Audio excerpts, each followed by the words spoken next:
Ce n'est peut-être pas contre toute attente, mais il y avait déjà des signes avant-coureurs. Avec plus de 43 années, Obiangema Teodoro, qui détient le record mondial de longévité au pouvoir, pour un chef d'État encore vivant hors monarchie, sera bel et bien candidat en novembre prochain pour obtenir un 6e mandat dans ce petit pays d'Afrique centrale riche en hydrocarbures. Le Parti démocratique de Guinée équatoriale vient donc de mettre fin au suspense dans tout le pays depuis le dernier congrès tenu en novembre 2021. Réunis le 23 septembre 2022, les cadres du parti l'ont à l'unanimité choisi. 3 jours plus tôt, un décret de la présidence de la République avait officialisé la date du scrutin. Avancé au mois de novembre prochain, il est désormais couplé aux élections législatives et locales.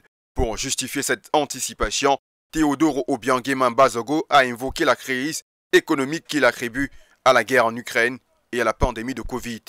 Ces derniers mois, il ne faisait plus d'apparition publique et devenait de plus en plus mystérieux aux yeux du peuple.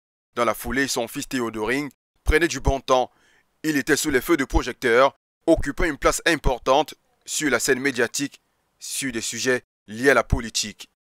Cela sans toutefois renoncer à sa vie d'opulence sur la toile, entouré de naïades ou au volant des voitures, des courses aussi rares que très coûteuses. C'est donc naturellement ce qui, selon plusieurs sources, font état de ce que les assises au sein de la famille présidentielle n'ont pas été favorables pour le fils à papa. Par ailleurs, vice-président, dans son camp était en rivalité avec les caciques du pouvoir. C'est qu'il convient de rappeler Obiangema Teodoro, qui sans surprise pourrait remporter la présidentielle prochaine, est une des illustres figures de chefs d'État africains à être arrivé au pouvoir par la force.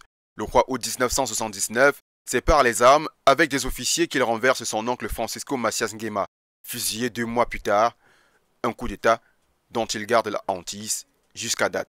Ayant découvert par la force de la nature le pétrole en 1990, dans ce petit pays d'Afrique centrale, cette houille noire lui permettra de financer les projets d'envergure. Les élections restent à venir.